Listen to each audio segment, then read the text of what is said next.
Hi, I'm the Anti-Fangirl reviewer. I let you know what anime to watch and what anime to watch out for.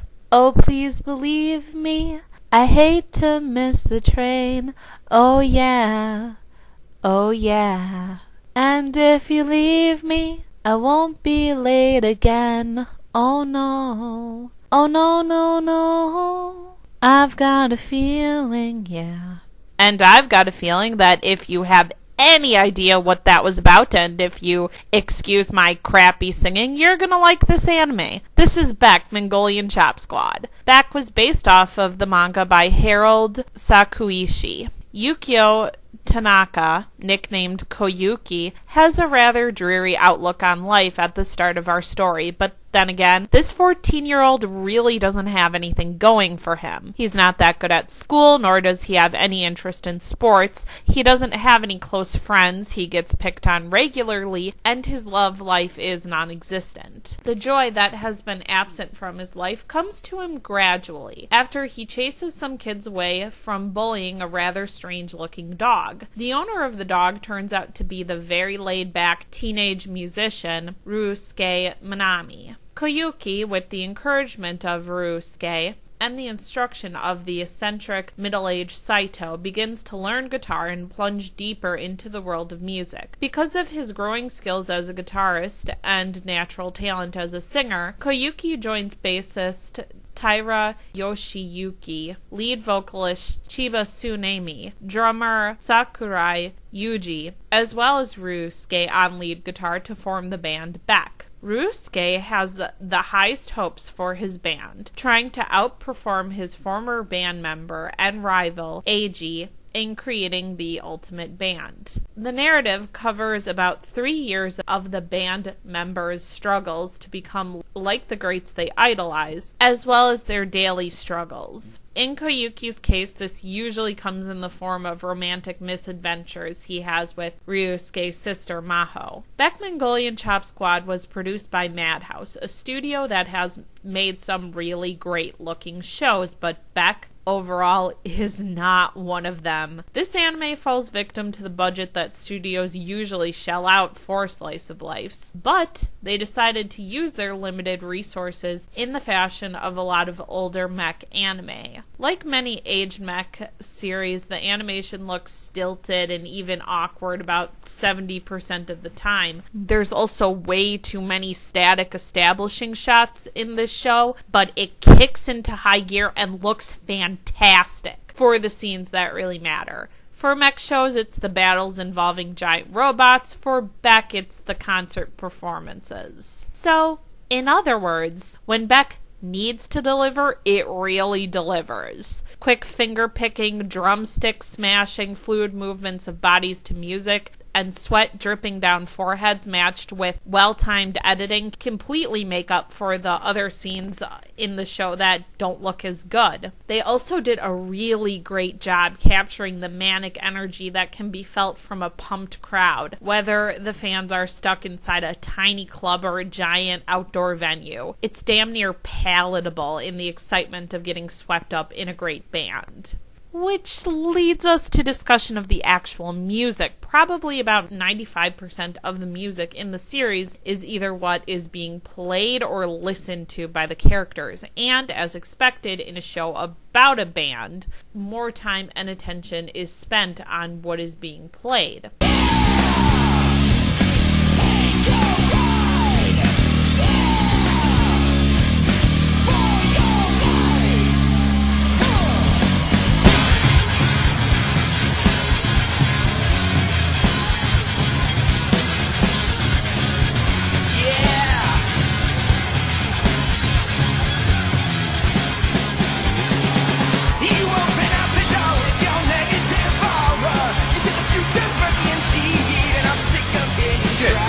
We're gonna get forgotten. You're right. However, the lyrics of the songs are noteworthy because they're in English, or rather, English. It can sound awkward at best, cringeworthy at worst, and this not only takes away from the enjoyment of the show, but it can actually hinder suspension of disbelief. Because you see, Koyuki's voice is supposed to be great. So great it inspires this kind of reaction. From jaded, too cool for the room teens, music producers, and even gangsters. Koyuki's Japanese singing voice is provided by Kazuya Hirabayashi, whose natural voice isn't only noticeably deeper than Koyuki's is supposed to be, he's a Japanese punk singer, and his enunciation of English syllables needed to be worked on much more than they actually were. Don't you mess with me, baby.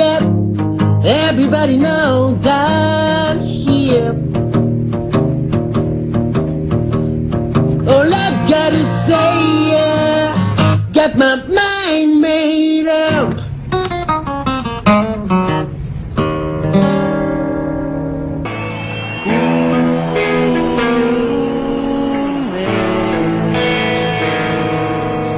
Slowly on the surface of the lake,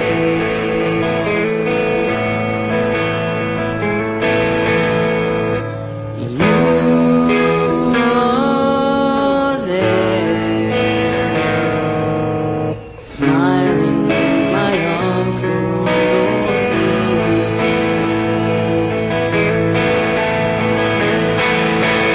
What a fool! I don't know about tomorrow, what it's like to be.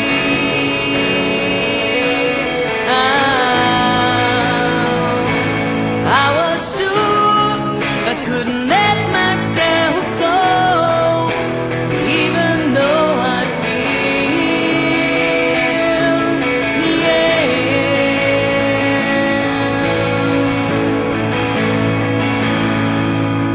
oh, my fair, floating like a bird that's taken wing. You are there, smiling in my arms for all those years.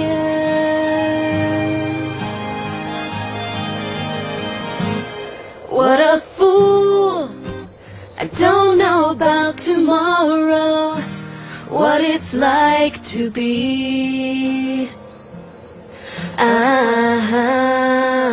Oh yeah, be sure to pay me back for your trip by the end of the month, okay?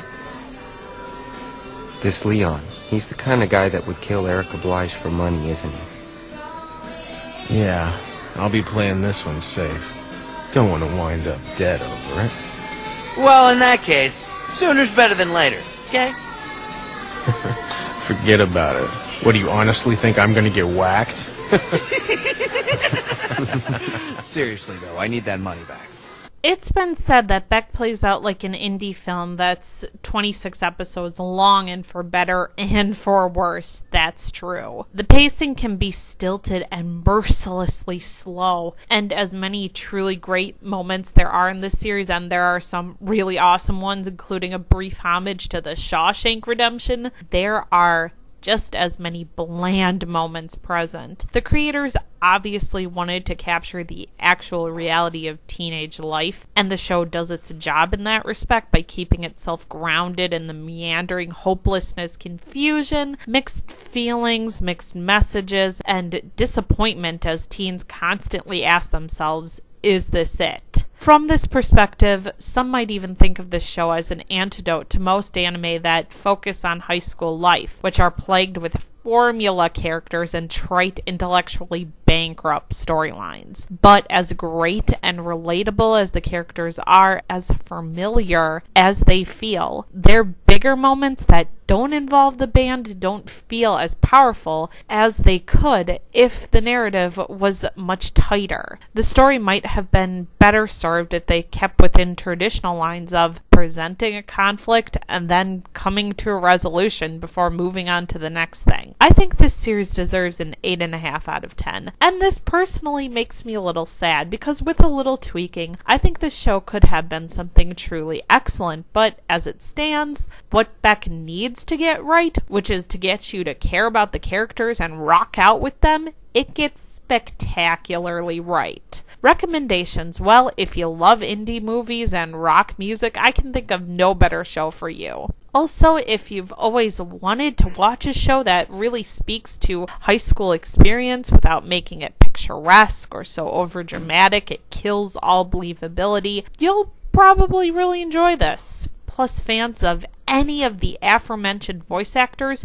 especially Greg Ayres, go watch this now. I think it's also worth mentioning that the manga is being adapted into a live-action movie, and I admit I'm interested. The problems with pacing aren't likely to be there with a movie's limited runtime, and the cast all looks their roles at least. Let's just hope that the guy who plays Koyuki has better English than his anime Japanese counterpart, if they're going to sing in English.